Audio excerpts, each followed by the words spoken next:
এভাবেই চিকিৎসার নামে হাত দিচ্ছেন নারী রোগীদের শরীরের স্পর্শকাতর স্থানে, এমনকি চুমু পর্যন্ত দিচ্ছেন।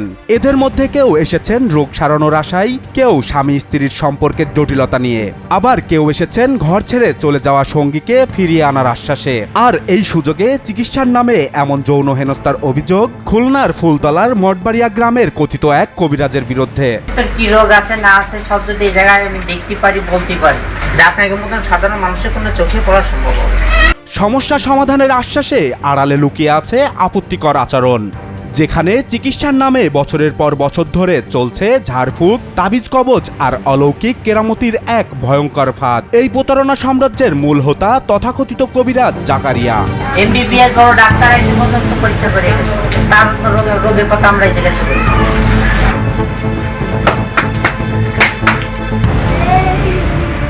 সাদা চোখে তিনি চিকিৎসক, কিন্তু নৈপথ্য এক দ্রুত প্রতারক। প্রশাসনের চোখ ফাঁকি দিয়ে কোনো স্বীকৃত চিকিৎসা সনদ বা বৈধ অনুমোদন ছাড়াই দিব্য চালিয়ে যাচ্ছেন এই অবৈধ কারবার। কোনো পরীক্ষা নিরীক্ষা নেই, নেই কোনো বিজ্ঞান, কেবল অন্ধবিশ্বাসের পুঁজি করে নিরীহ রোগীদের দেওয়া হচ্ছে মরণঘাতী দাওয়াই।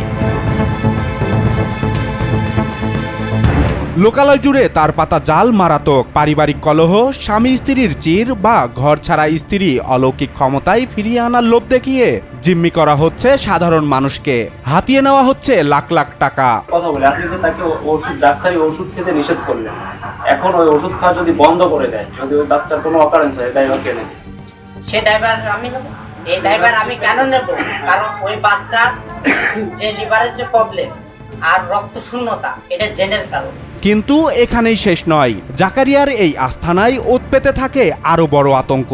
অনুসন্ধানের স্বার্থে যখন ছদ্মবেশে রুগী সেজে এই ভণ্ড কবিরাজের মুখোমুখি হওয়া গেল, তখন বেরিয়ে এলো এর চেয়েও কুৎসিত এক অন্ধকার সত্য।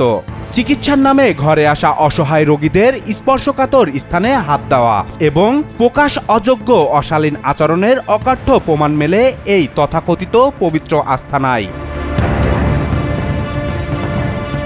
এলাকাবাসী বলছেন এই পাপের সাম্রাজ্য নতুন নয়। অদৃশ্য এক আতঙ্কের চাদরে ঢাকা এই এলাকা এখন ফুঁসে উঠেছে। অপরাধের সত্যতা উদ্ঘাটনে অবলম্বে উচ্চ পর্যায়ে তদন্ত আর এই ভণ্ড জাকারিয়াকে শিকল পরিয়ে আইনের মুখোমুখি করা জোরালো দাবি এখন বেজের ডাঙ্গা মঠবাড়িয়ার আকাশে বাতাসে।